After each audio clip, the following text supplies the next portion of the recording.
Okay, so we are here to talk about the topic of allyship.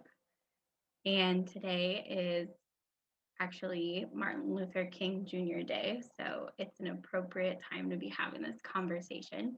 And I wanted to thank you, Becky, for joining me for this conversation. And I thought we would first just introduce ourselves. Do you want to go first and just talk about um, what your current role is, and then maybe a little bit about your past work, and then I can talk a little bit about how we then met. Sure. Thanks for having me, Ashley. Yeah, I'm looking forward to talking to you about your kind of role with allyship and kind of where you grapple with it, where you stand with it, because I know neither of us really consider ourselves people who have achieved allyship yet, but it's something that we're striving for. So I'm looking forward to this. But yeah, my name is Becky Carnes. I got my PhD at K-State last year, and now I teach sociology down at Three Rivers College in Southeast Missouri. And before I did my PhD at K-State, I worked in the Career Center with you, Ashley, working for the Peace Corps office there. Mm-hmm. Do you mind quickly, Becky, just talking about where you did your Peace Corps work? Because I Sure. think that's informative for some of your perspective. Yeah, so I did my Peace Corps work in Botswana, which is in Southern Africa, and it was actually kind of the end, not the beginning of a long stint of my life in Botswana. So I lived there in high school, and then went back and had my very first job there right after I graduated from college, and study abroad while I was in college in South Africa down at Stellenbosch University. And while I was there, I experienced being a different race. So I've been a white woman, or identified sort of as a white person, or at least like somewhat mixed race, but most people see me as a white person my whole life. But when I was in South Africa, because of my hair and the languages I speak and kind of how I look, people identified me more as colored, which in South Africa is a mixed race person. And so it drove home this idea that we learn about in sociology and anthropology of race being a social construct, but also that it affects in a really profound way. Even though it's this thing that's made up by society, it really affects everything about our experiences, the way that people perceive us, the ways that we don't always have agency over how much power we have in relationships with other people, and that kind of thing. So when I moved back to Botswana to start my first job, I was a white woman again. But when I moved back for Peace Corps, gosh, 8 years later, back to Botswana, my whiteness was kind of more in my face than it had been in the past. So I was in Botswana when Mike Brown was shot outside of Ferguson, Missouri, and that felt really close to home. I mean, Missouri, Kansas, and I had people asking me, hey, Becky, why are you, not just why are Americans, why are you killing Black men in America? And so I felt like this was something that I had to like reckon with. And so it's something that I kind of drove, I don't know. It's something I still grapple with now that I'm back, especially knowing that I'm teaching future Missouri police officers down here in Southeast Missouri, that deconstructing implicit bias, understanding my own racial background and sort of why it has blinded me to certain things, and trying to unlearn some of those things has sort of become a pursuit. But it's not necessarily what I studied, and I'm not even close to there yet. But it has, certainly my time abroad informed how I think about the world today, or continually try to unlearn what I've learned. Yeah. What about you? Tell me a little bit about your background. Yes, so I am currently the assistant director and liaison to the College of Arts and Sciences in the Career Center at Kansas State University in Manhattan, and came back to do this work in 2016. And prior to that, did my MED at the University of South Florida in Tampa, and then moved into a coordinator role there, and then an assistant director role down there. And when I moved to Florida to do my master's work, I was coming from Manhattan. So it's kind of a full circle. But my time in Florida kind of started a deeper journey of exploring what race and equity is in America. And I think a lot of that just because I was now in the southeast part of our country where there's just a lot more diversity. And I was also down in Tampa when Trayvon Martin was shot just a couple hours away. So, just watching that unfold in the news and just really thinking about how close we were to all of that happening. And then just really being aware of moving back to a place that looked a whole lot less diverse has been something that I've just been kind of, I think, processing and trying to make sense of the last few years that we have been back here. So yeah, you and I met, I think it was 2016, right around the time that we had just moved back and have gotten to know each other. So I do think of myself as a white woman. I am a white woman. So I think it's helpful for those listening to just understand that we're both coming from that perspective and have tried to listen to those people in our lives that don't identify in that way. And I also use the pronouns she, her, and hers. So I think as we kind of dive deeper into this conversation, we're going to define some language a little bit, is what you and I had talked about, and then that will help us to talk a little bit more specifically about racism and equity in the workplace and what maybe new graduates and employers can specifically be thinking about. I forgot to mention my pronouns. I'm sorry. I identify as she, her, and hers as well. Thanks.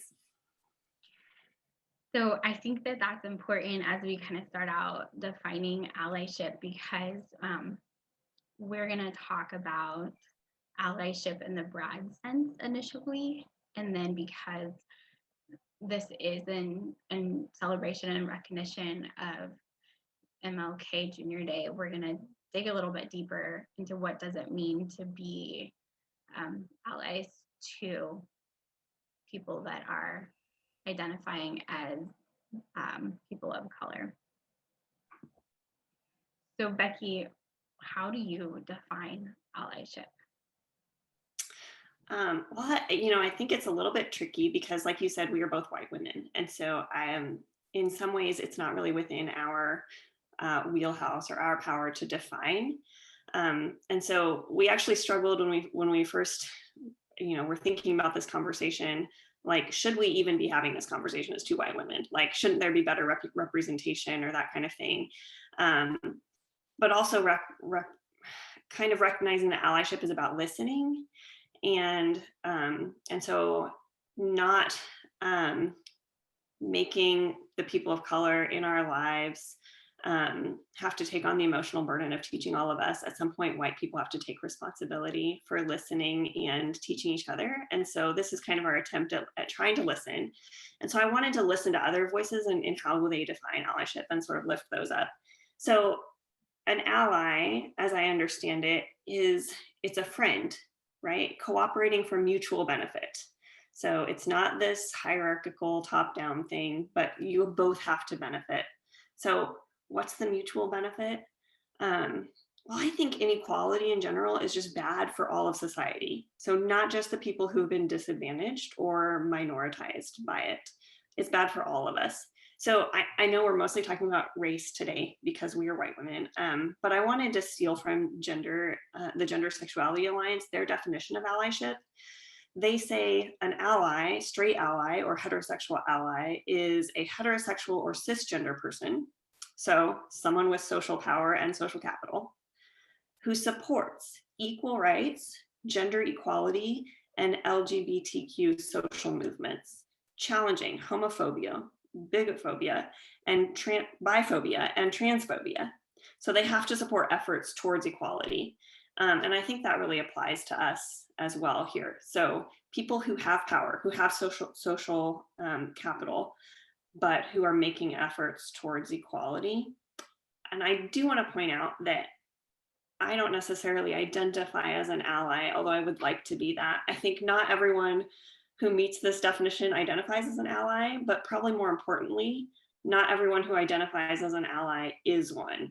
Mm-hmm. So I think, especially today, we've all seen our Facebook feeds and all of that. We can all be prepared to quote Martin Luther King Jr. Or to fancy ourselves like a safe person that would never discriminate, and that our minoritized friends could come to and be believed and comforted by and defended. And we think we're people that would notice overt hatred and that kind of thing in the form of like racism or sexism or phobias, and that we'd stand up to it. But I think there's actually more to it than that. So we actually have to stand against structures that we are complicit in. And that varies. It depends on who we are and all of our intersectional identities. So we actually have to turn the lens inward. So I'd rather focus allyship not on, all of these groups, but on our positionality. And I was really struck today by maybe one of the lesser read Martin Luther King Jr. quotes, I don't know, but in Letters from Birmingham Jail, he talks a lot about the problems of moderate white people, that we actually can be a barrier, like a real barrier to fighting racism. Mm-hmm. So I think not being that barrier is one step towards allyship. But he also talked about in his address to SMU, what is that? Is that Southern Methodist University, I think, mm-hmm. in 1966. He talked about, human progress doesn't just like, when it says roll on the wheels of inevitability. It actually takes time and persistent work. Like we actually have to make efforts. We can't just be these moderate white people that are comfortable with the structures that we're in. So he talks about like never being adjusted to racism, poverty, violence, and war. That we actually need to be maladjusted people that are not comfortable with injustice. And so that to me is a big part of it. So we actually drew, there's a definition that's just from a blog. It's not like an official definition or anything, from Scott Woods, where he talks about sort of this barrier that we as white people can be. Do you want me to just read that out loud real quick, or do you want to read that? Yeah, I can read it. Right.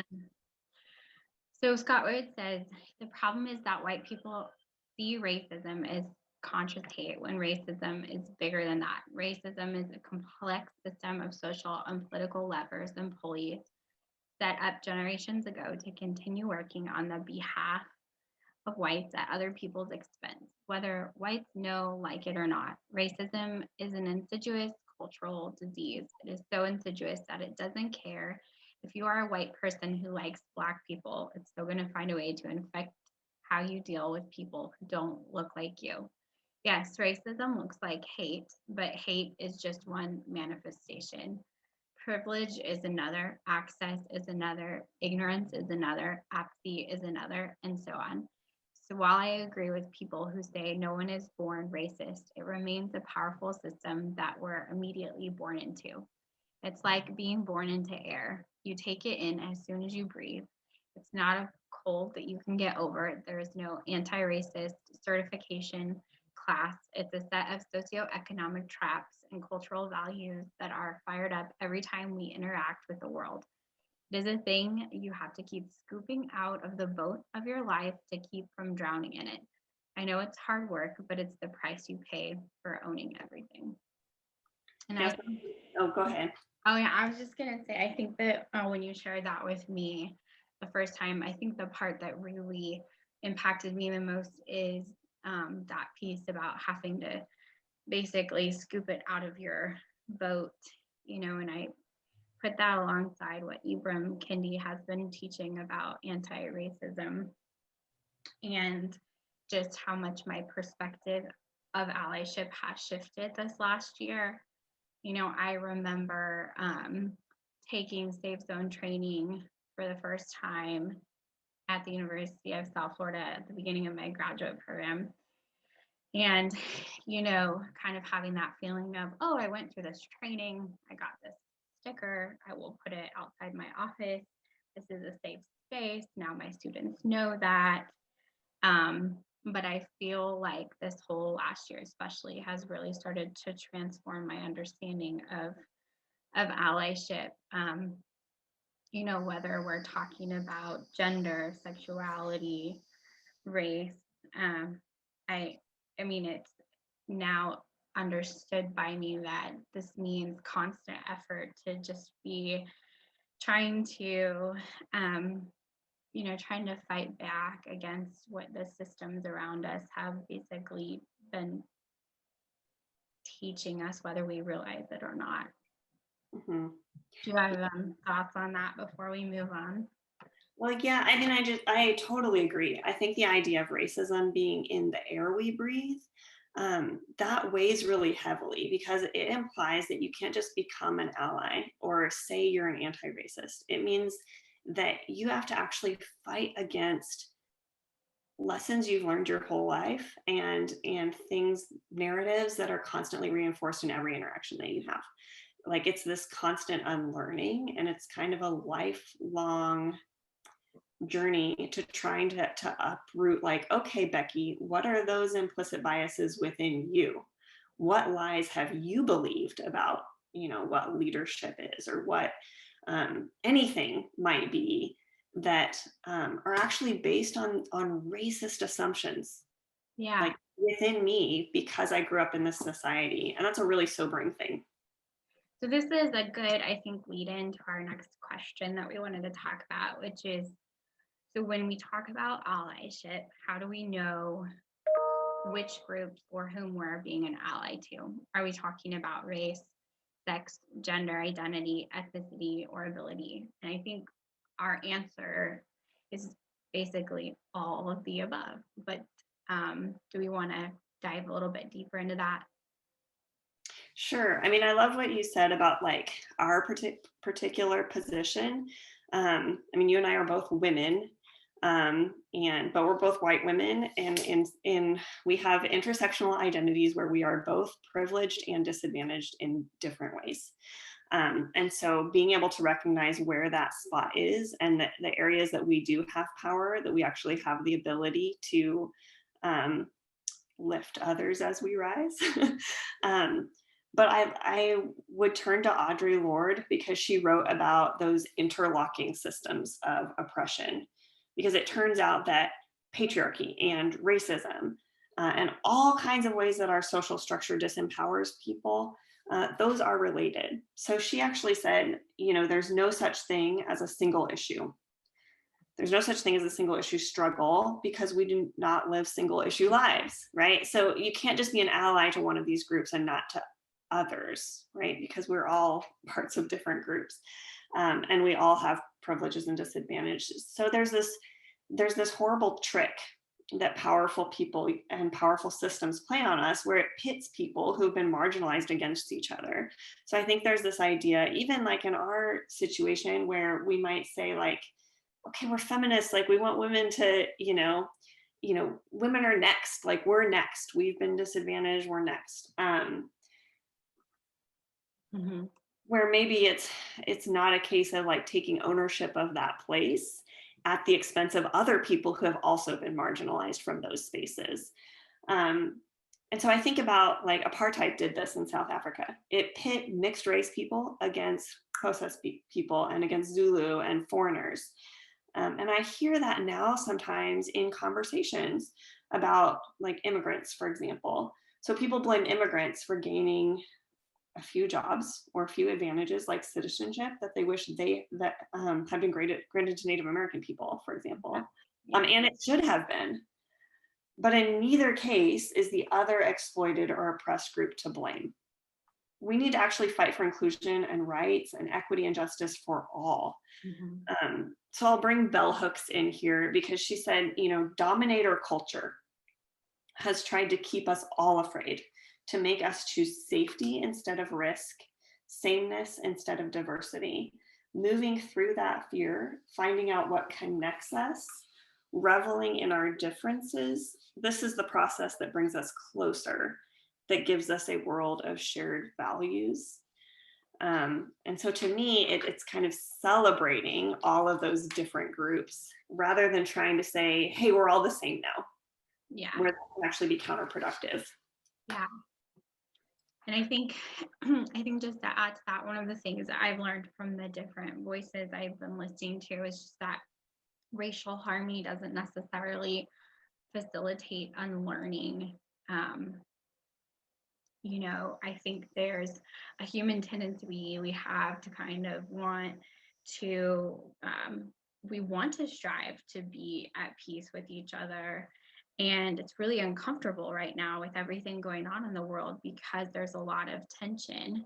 But as I listen to voices of people that identify as not a white woman, it's important to understand that unlearning can't always happen until some of that tension exists, until we kind of basically like root out all the ugliness and pull it out into the light and examine it and figure out what kind of the causes of it is.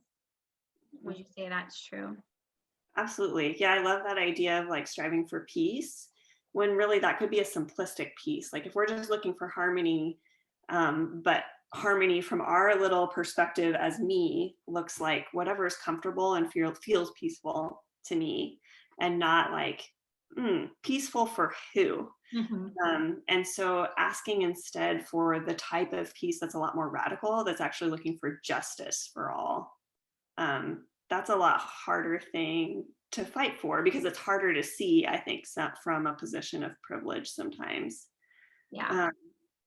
So yeah, like as I think about all of these different groups, and I think, I fail to be an ally to a lot of them sometimes, or I forget them, or I turn them into a monolith by accident, or whatever it might be. I'm doing it very, very imperfectly, right? But for me, if I'm going to strive to be an ally, I need to be less concerned about, which groups are most important for me to fight for, and more concerned about coming to terms with and deconstructing my own complicity. And so I need to recognize white supremacy. I know that's a really dark word to say, but I need to recognize that as a force in the air we breathe, right? So I need to be able to see my relative whiteness and understand those structural advantages that give me in terms of housing and infrastructure and generational wealth and power and white affirmative action that happened for centuries. And I need to recognize the violence that has done to others in terms of the way that white women's purity has been used to justify all kinds of criminalizing of Black men, for example, in ways that were unfair and not true, like not true of who they are. And then it means striving to use that power to give a leg up to those who've been shut off from it for generations. And not just a leg up in like a tokenistic way, which I think is really easy to do in like diversity programs where, in a way that looks to minoritized people as just like, okay, we'll pull you into this organization so we can have our token whoever, but it actually looks to minoritized people as people of power and influence. And so I think white supremacy has this way of thinking about diversity and inclusion in this way that pulls Black and brown people in as tokens, but it doesn't offer seats at the table of power, I guess is what I'm trying to say, or it doesn't offer these clear pathways towards leadership. Right. So yeah. When I individually have a pathway towards raising another's voice or giving them more power, I should help them into that space, right? The idea of lifting as we rise. So that type of allyship, I think, is complicated. It involves like really hard work of like looking for those opportunities and critically analyzing our spaces and unlearning my stereotypes of what leadership means. So it's not as easy as just speaking up against a racist joke. Yeah. Kind of your experience as well? Yeah, definitely. I think for me, hearing Austin Channing Brown talk about the idea of white supremacy has helped me most so far. And she says the ideology that whiteness is supreme, better, best, permeates the air we breathe in our schools, in our offices. Those that live in whiteness become oppressive, whether intentional or not. Because what she talks a lot about is just this idea that we've made whiteness best, that it's basically the cultural standard that everyone should strive towards. And I think a lot of times we do that subconsciously, and in a very tokenizing way. When we maybe take someone from a disadvantaged background, and then that person is also identifying as a person of color, and we think, well, if only we give them these things, then they should be able to succeed in this workplace or in this school. When really we are failing to appreciate Blackness or their specific intersectional identity. Yeah, I think that's really powerful. Like when we talk about something like white supremacy, it sounds so scary. I think that many of us white people would like to distance ourselves from that. Like, oh, that's something that was done in Nazi Germany. That has nothing to do with us. Or that's the KKK. Like that's not normal white people. But sort of understanding the way that it permeates our systems and structures can kind of help us deconstruct it, help us actually fight against it. Yeah. So I know the two of us were looking at this pyramid that was developed. I don't know if you want to, oops. I opened the wrong program. It's okay. Do you want me to share my screen or do you want to just show this later? Yeah. Do you want to share your screen? Sure. So this is a pyramid that Nicole Nguyen and Yazin Zaza shared. I don't know if we can see the whole thing. Let me share here. So they look at white supremacy as this system where there's these overt parts that are super dangerous, that have genocide built in them. So when we think about like the KKK or lynchings or bombing Black churches, those kinds of things, like those are the things that all of us that fancy ourselves as allies or that, you know, want to say we're anti-racist, we're definitely against those things, right? But we don't often realize that these things are built upon these more coded or these covert parts of white supremacy that are actually really intertwined with our worldviews. So when I look at some of these things that are more covert, like hiring discrimination or bootstrap economics, I think a lot of times we talk about, you know, pulling yourself up by your bootstraps and, you know, my grandparents were able to achieve this, you know, forgetting about all of the white privilege that went into that. Even those kinds of worldviews are actually part of this larger structure of white supremacy. And this is where I see myself sometimes, you know, because I was taught a lot of this, and it even when I kind of know like, oh yeah, this is part of something that's maybe a little bit flawed, I actually have to work against it because it's so ingrained in how I think. It's part of that, you know, air we breathe. I mean, we are Americans, so we, you know, capitalism is part of how, you know, we operate. And within that, you know, we have a very particular capitalist system that was built on slavery. And so coming to grips with that and trying to root out some of those things and address some of those things, realizing that they're all part of the same system. Yeah. And I don't know about you, but I feel like a lot of my kind of the process of trying to work towards becoming a better ally has been basically unlearning and relearning those histories, and from BIPOC voices too. Yeah, I think that's huge. The whole idea of like listening and unlearning. So you know, you work in the Career Center.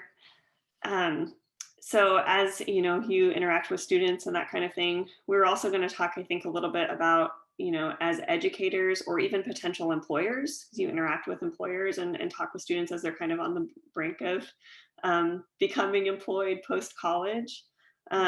What is the role of allyship in those spaces? Yeah, I think it's important to take these different understandings that you and I have been talking about, and now, you know, apply them to the world of work, both for educators and for students that are especially entering into the workspace, the professional workspace for the first time, maybe. And I know that you can also offer kind of the perspective of what it's been like for you to make a path professionally in academia, and that might look a little bit different than somebody that's maybe looking for work outside of the academic space. So we can talk about both.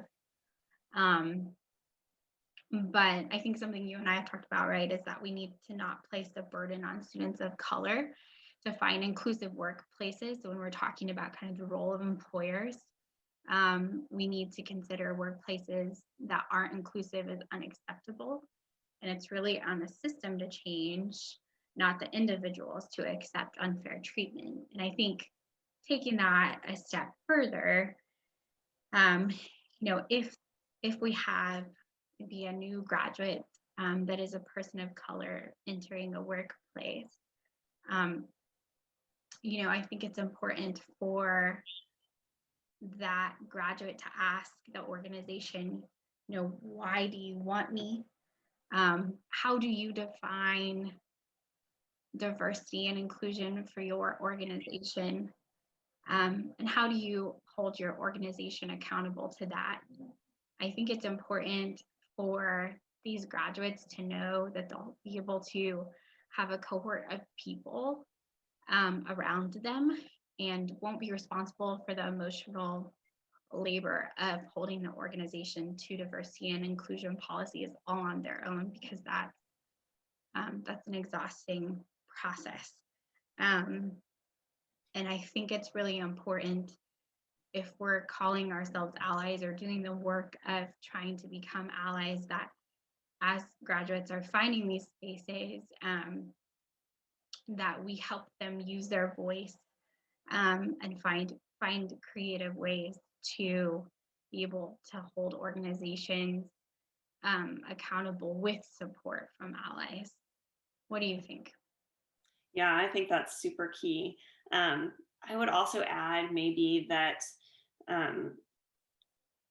oftentimes I think we place the burden on students to like become a good ally or to, find an organization that's good for you. But I think turning that lens inward again is really important. So for me, as I think about, being an educator, a new educator, like I haven't been doing this job for very long, it's my responsibility to decolonize what I teach. It's part of that base of white supremacy that we're talking about. So to unlearn. So in my field, for example, we have this like canon of classical theorists, right? They're all old white men, mostly German. Are they the first ones to discover systemic ways to study who we are as human beings within sociology? Of course not.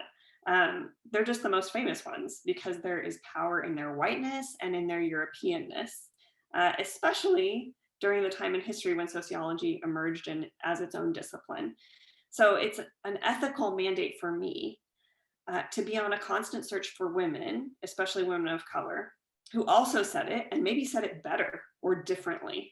And so we start in class with Chimamanda Adichie, who isn't a sociologist at all, but whose understanding of the dangers around a single story reveals the way that, colonialism, power structures feed us narratives that, one, aren't fully true for everyone. Ideas like hard work pays off equally for everyone, or Columbus discovered America, things like that.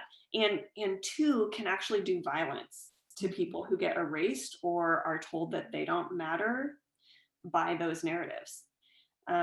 And then third, they sort of perpetuate this idea, in the minds of my students, that the type of people who get to design narratives are not their type of people. And that belief breaks my heart because it affects the core of who they are. And it's not their fault they're receiving that message. It's up to me as an educator to change the narrative. And so, in this particular role, that's, that is a way to be an ally. It's not the that very individualistic relationship way to be an ally that I think we often picture, but it's kind of my responsibility in this role. So, we read Baldwin, but we also look at the Black Lives Matter activists from more recently, because they have a lot to say about social movements and how white supremacy affects society now, and not just those historical legacies that we tend to think about when we think about the civil rights movement. So we read Mandela and Cullors and When They Call You a Terrorist, because we're not going to make observations about such an incredible and powerful movement without hearing from the women who founded it.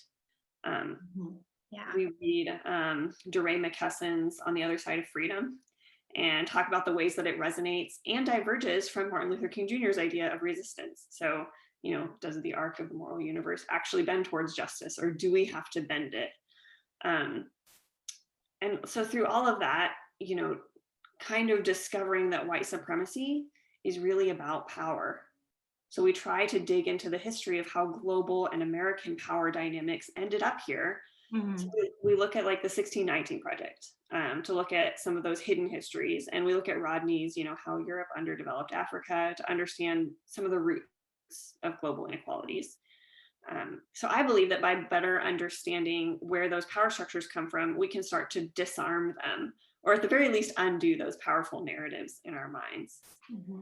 Yeah, and I think something that you said really resonates with me in that the work of being a better ally, this continuous process of kind of doing that is not an individualistic process. And I think that's why I've really just appreciated getting to know you better, Becky, because I feel like you're kind of an accountability partner in this work of being a better ally with the kind of different lens that you bring, different from the experiences that I've had. And I think that that's something that I would hope to impart upon my students that are hoping to be better allies, especially as they enter the workplace, just that this is not,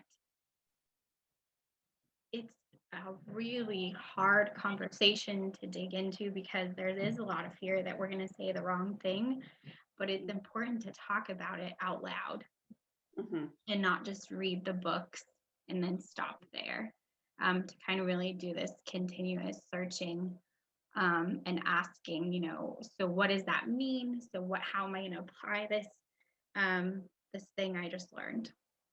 Yeah, I love that idea of accountability. I know we're going to talk more about like white fragility and white guilt a little bit later, but the idea of moving from white guilt, which could actually be more damaging to people of color when we're like, we feel so bad about ourselves, please forgive us, and then kind of pushing the onus back on them, moving towards the idea of accountability. Like, okay, so what are the next steps that I can take, and who can come alongside of me and help me do this in a really imperfect way, but figure out as I go along and learn more and unlearn, as you were saying. So yeah, that idea of decolonizing, I think, is really important, especially as we think about education. But it's really about kind of returning voice and power to all of the people groups who have been marginalized by the system that we have. So, I like to use like Judith Butler's concept of doing gender to help us expand those non-dichotomous ways that we think about sex and gender. Both of those categories are super beautiful and diverse, and the binary thinking that we have hurts all of us because none of us fit neatly into those categories, right? So unlearning those categories in my mind. But beyond content, it's really about recognizing the structural inequalities that my students have overcome just to be here, and allowing them to show their unique brilliance in sort of less traditional ways. So I like to co-construct course materials, with students so that their voices are being elevated too. And I like to let them brainstorm modalities. Not everyone grew up with the same, read, write, that was very traditional and kind of maybe white supremacist model that I grew up with. It's hard to think of that as white supremacist, but it really did benefit my people group and was kind of defined by us that like, okay, this is how we're going to do education. Why? So sort of deconstructing that and saying, hey, no, there's more creative ways to do this. And because I grew up with that model, that gives me cultural capital in this system. So how do we allow, oral storytelling or art or some other more creative way of doing education? How do we allow that to gain some of that same status that we've given to this very formulaic reading, writing, standardized testing type of education that we have? Yeah, and I think I think looking at the side of academia, where I work, which is in the student affairs part of a campus, and working with students, and a lot of times a one-on-one appointment setting on what their career goals might be. I think, if I'm thinking about kind of this white supremacist mindset that may have snuck into that part of the work that we do on a campus, it's that um, students should know that we have career services on a campus, and why aren't they coming to us, and why aren't they using those resources to be able to find their internship, and shouldn't they just be okay with jumping into networking? And you're right, it's important to deconstruct where all of that is coming from, because um, that model doesn't necessarily serve, especially our first generation students.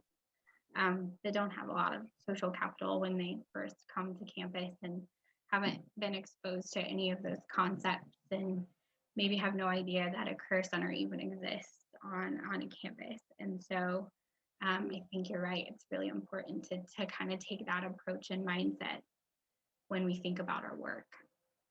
In that sense, you're kind of being an advocate in your position. That's really powerful.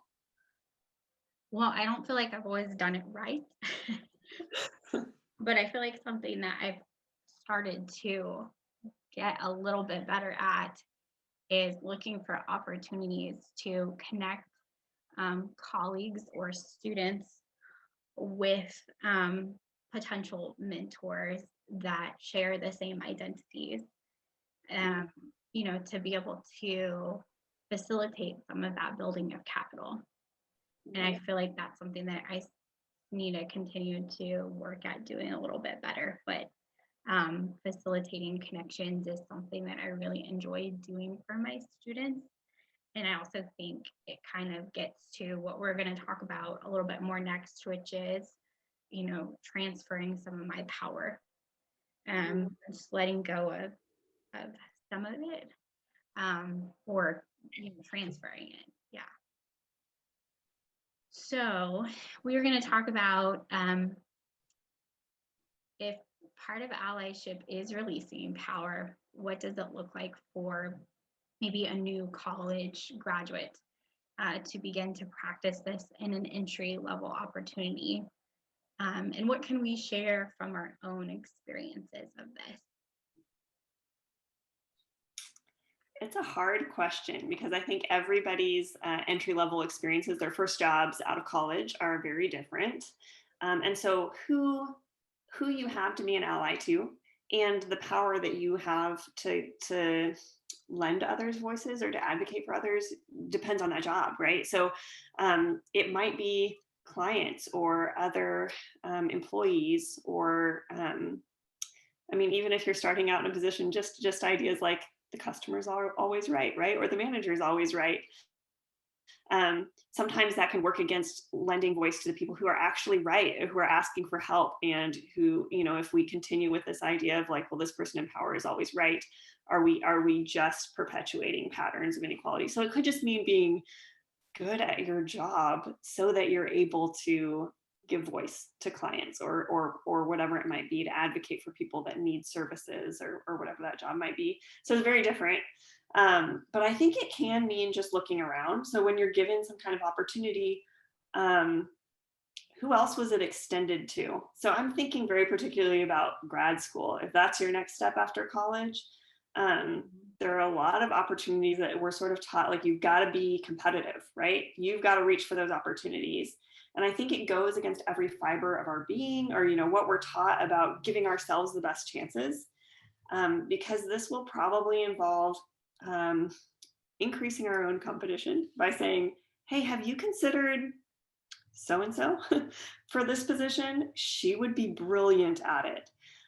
Maybe you haven't seen the incredible work that she's done in her classes, or with her research, but she would actually be as good or better at this than I would be. Can we pull her into this? Or like have you kind of elevating the profile of people who aren't going to brag on themselves, but if you've got that ability to do that, it might mean stepping back and increasing that competition rather than elbowing it out of the way. Yeah. So this is a really like specific story, so I don't know how helpful it's going to be to everyone, but hopefully it helps you at least think about power a little bit. But in grad school early on, working at a university, I didn't realize the power structures at play. Like I was kind of taught like ignore power, like everyone is equal, so like don't think about it. And so I didn't realize, for example, how promotions for tenure work and how they tend to disadvantage women, especially women of color, who often wear a lot more hats than their male colleagues. And so they don't have access to the same pipelines and spaces. And so I entered into a mentorship relationship with a mentor who had a lot of status in my department, but didn't really have time for me. So I was looking to one of his junior faculty, a woman of color, for my real mentorship. And he was my advisor sort of in name only, since she didn't really have the rank. She didn't, like the university said, she didn't have the rank to perform that duty officially.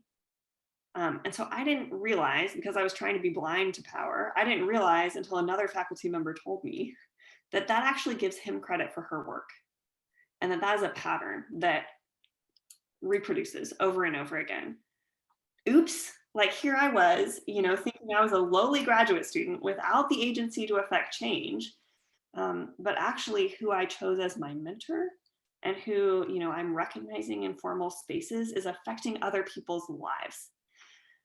So that was a mistake that I made. So I would say that, researching how power works, not going in blindly like I did. I'm like, oh, I don't want to think about power. I'm just going to, think everybody's equal. Yes, of course, we're all created equal, but we are not treated equally in institutions. And understanding that can kind of help undo some of that.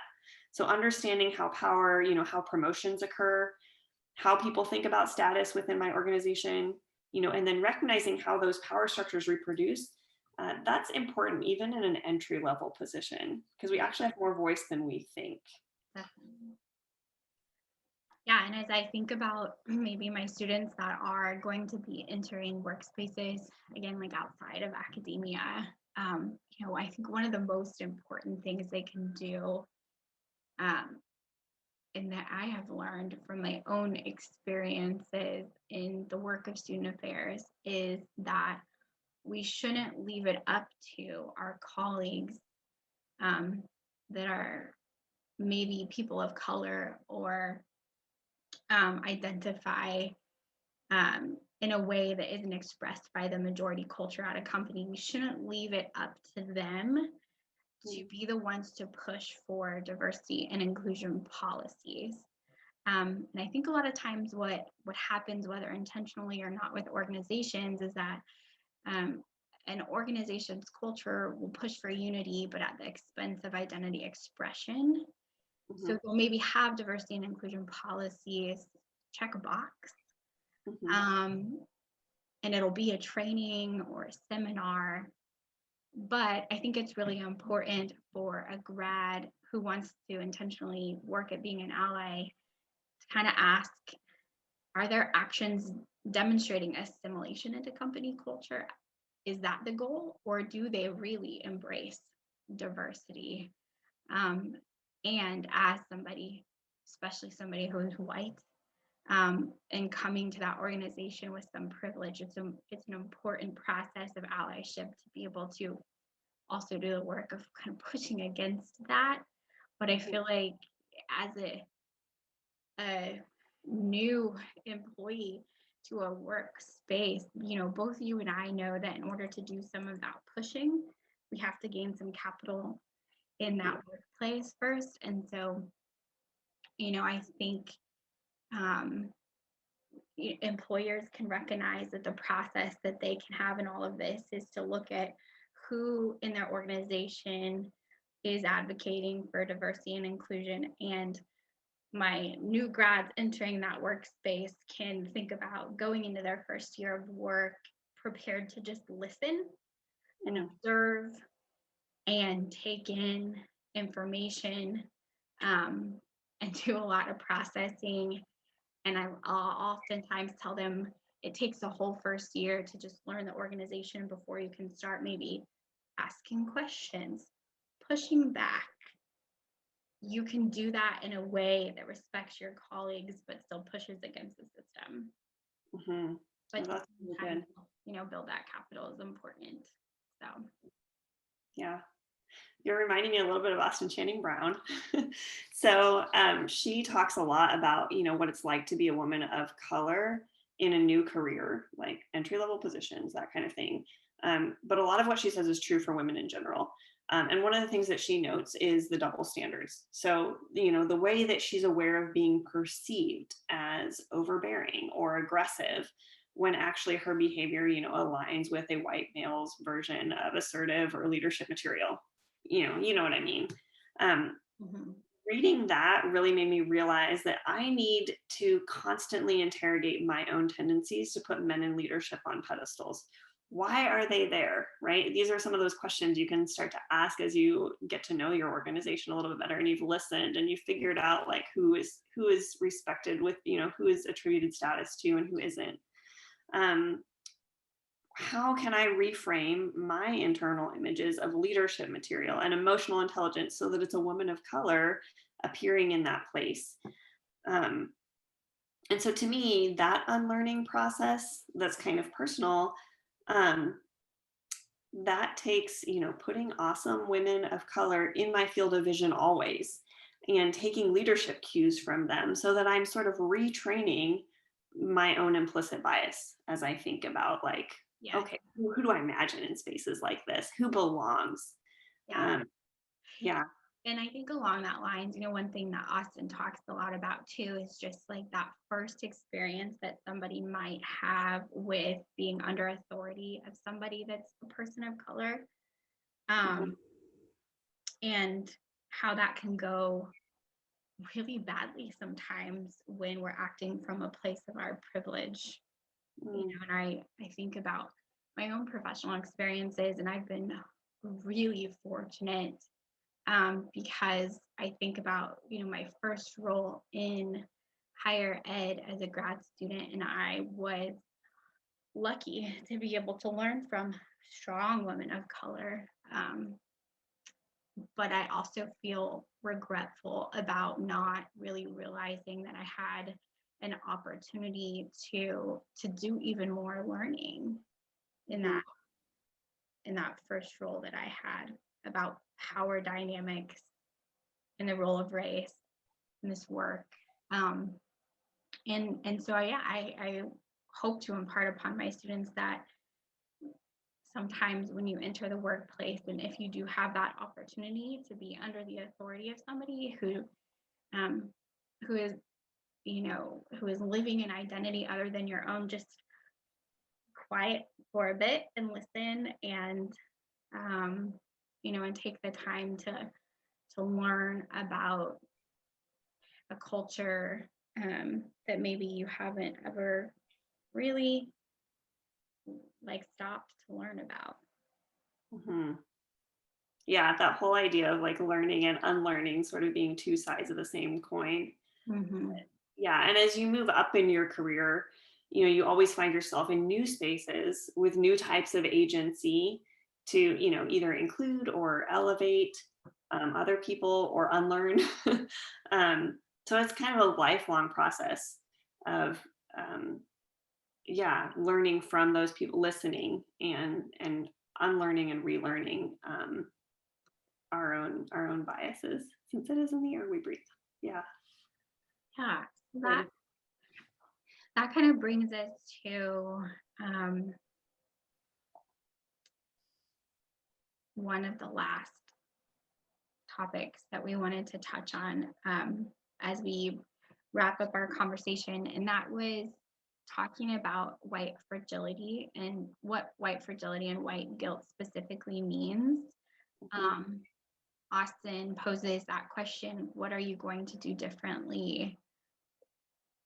She writes about how that is something that she'll usually respond with when somebody is maybe, going through an active confession to her about a past committed act of racism that they realize after listening to her is racism.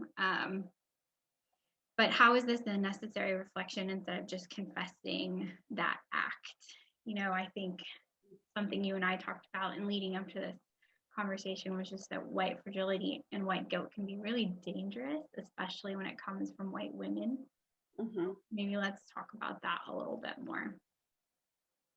Yeah, there's been this like huge pushback onto the idea of white fragility and that kind of thing, which is interesting because it is white fragility itself.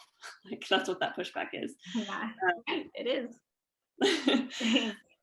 But yeah, so Robin DiAngelo defines, so she says, this is a quote by her, she says, white people in North America live in a social environment that protects and insulates them from race-based stress. So this insulated environment of racial protection builds white expectations for racial comfort while at the same time lowering the ability to tolerate racial stress, leading to what I refer to as white fragility. So white fragility is a state in which even a minimum amount of racial stress becomes intolerable, triggering a range of defense moves. These moves include the outward display of emotions such as anger, fear, and guilt, and behaviors such as argumentation, silence, and leaving the stress-induced situation. These behaviors in turn function to reinstate white racial equilibrium. Whew. So like to me, when Austin Channing Brown says, what are you going to do differently? I think this is a big step. If we can get to the point where we aren't running away from conversations about race, or we aren't so defensive that if someone would call us racist, we would say, that is just the worst thing that you can do to me. You've hurt me. Rather than saying, wow, okay, I am wrong somewhere. Let me figure out what that is. Let me try to change, like to have the humility to look inward. And so to me, like that means being comfortable with being uncomfortable, like going ahead and having the conversation, even though it's maybe not super comfortable. And from our place of privilege and white equilibrium, we could just ignore it. So as a white-ish woman, like I need to be able to talk about race, not because it helps change this equilibrium, but it helps me recognize that white women play a really unique role in this. The idea of white women's tears, we've talked about that some, but that our fragility has been weaponized against people of color for a long time. It was behind a lot of lynchings, and even today, behind often, calling police and that kind of thing. But often it's the reason that conversations about race get shut down so that we don't actually make progress. Mm-hmm. And that's been happening for a long time. And so the movement towards colorblindness, that's often for my comfort so that I don't have to experience that white fragility. And so I need to not idolize comfort. I need to get uncomfortable. Like that's kind of my takeaway in terms of like what I'm gonna do differently. But it also means humility. I need to be fine with getting things wrong because it's the only way I'm going to learn to do better. So calling someone racist shouldn't be a way to insult them. It should be an acknowledgement that we are all embedded within some racist structures and assumptions that have made their way into my consciousness. So I should welcome that correction as a way to unlearn really damaging beliefs and to do better. I can be open to that conversation. I don't know, there's this really common, and I would say white supremacist response that's happening right about now to people like DiAngelo. White folks will say, hey, I shouldn't feel bad for my so-called white privileges, right? They were either God-given or my family worked really hard for them and they didn't gain their wealth on the back of slaves. My grandpa came here with nothing, so I should be absolved, right? Like that's a narrative we've all kind of heard recently. That's definitely kind of, I think, one of the primary pushbacks when, a conversation like reparations happen. Yeah. Mm-hmm. Yeah. And to me, like that response is exactly what our white fragility makes us do. We're too fragile to actually grapple with the idea that perhaps things weren't fair. And so I think to be an ally, we have to actually reject that American myth that, success must be evidence of hard work, which has this implicit message built into it that people of color didn't work hard. which is ludicrous at face value, right? So part of celebrating good things in life is also recognizing when something was undeserved Yeah. and recognizing that people were excluded from it and they actually do deserve something so much profoundly better than what they were allowed to achieve. Yeah. So yeah, Austin Channing Brown talked about that myth a little bit too. I didn't know if you wanted to add to that first though. Well, I can definitely, I'm going to share on the screen um, her specific quotation and what she has to say about this specifically. But, part of what she says is that no one's American story is created in a vacuum. Whenever arguments like this are made, do you notice how insular the story is? It's as if there was nothing happening in American history other than the life of the grandparent toiling away to make ends meet, as if all of America was a neutral playing field, if you will. White folks just happened, by the grace of God, of course, to do well in life. The assumption is, as long as your ancestor wasn't a slave owner, then racial injustice couldn't be a part of your family story. Incorrect. Let's revisit history, shall we? And then she dives in a little bit more specifically, and we're showing the rest of her quote now. But I think what you mentioned about just being okay with correction is one of the most important pieces here that I hope people will take away from this conversation. And I don't think that you have to be corrected on something that is outright racism to be corrected. I think about my own experiences, and one thing that I've learned, um, I think about one of those early correction experiences for me, from women that were brave enough to correct me, is learning that it's not okay to share a story that involves a particular experience from somebody that is a person of color, if I didn't ask permission. Does that make sense? Yeah. So I shared a story in grad school that wasn't mine to share without having a conversation to ask if it was okay to share that. And so that, so I'm thankful for the people in my life that have been brave enough to correct me. But I think one of the things that I hope to do differently is just continue to work at being more aware of that reaction that I have to that correction. Yeah. Yeah. I mean, I think it's not about, what's okay and what's not okay to do, or what's okay and what's not okay to say, but it's about recognizing the history, kind of like Austin Channing Brown was saying, and there is a whole history of white people taking credit for what others have done. And, when we're in education, words are a big part of that, right? Or not even just in education, in all of the world, right? Words are a big part of that. Ideas are a big part of that. People are, earn their livelihoods from their words and their ideas. And so reproducing them, taking them as your own is a way of taking ownership of someone else's life rather than lifting them up.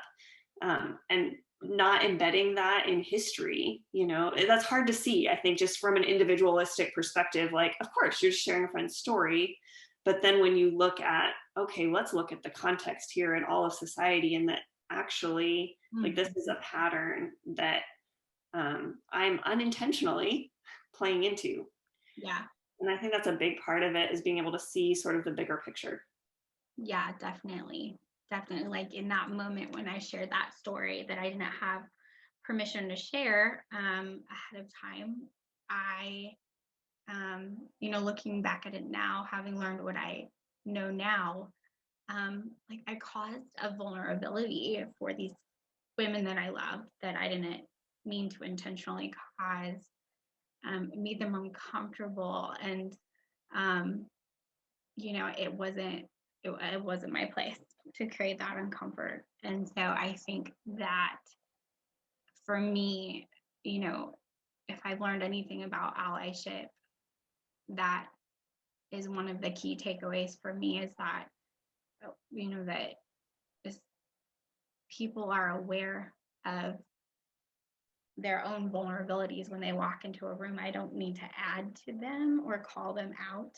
I just need to be aware of kind of how I'm playing into those systems.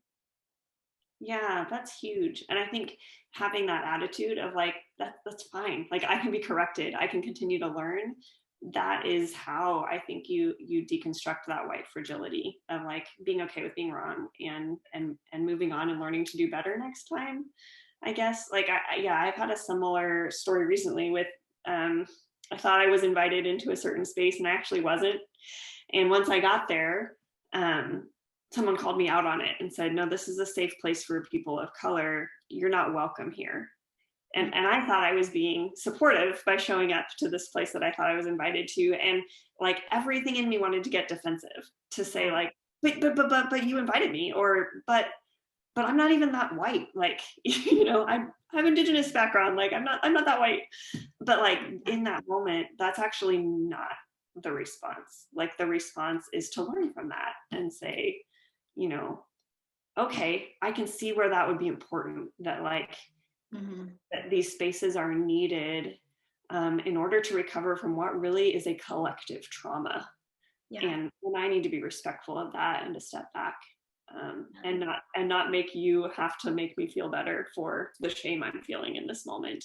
Right, which is kind of takes us into talking more about white guilt, because I really feel like the more I've learned, the more I understand that you can't talk about white fragility without talking about white guilt. They just go hand in hand. And the definition that you shared with me was the term white guilt in itself is a simple concept referring to the feeling evoked when whiteness acknowledges its advantage is illegitimately taken. But that kind of manifests itself in confessions a lot of times. Have you noticed that you know, whether it's after a training or a conversation, somebody might confess, usually to a person of color or kind of the party that's been wronged, this like past act, but that's not necessarily the right approach, right? Yeah, I mean I think that's a place to start. And let me cite that definition of white guilt comes from Catherine Callahog, I think is how you pronounce it, and she's a Danish graduate student. So this doesn't come from like some big dictionary definition, but I just love the way that she put that of acknowledging its advantage as illegitimately taken. And I think that's that confession that you're saying, you know, is acknowledging that there's privilege here, right? But yeah, guilt can be really selfish when it's, you know, drawn to suffering and victimization. And it's essentially asking people of color to exonerate us.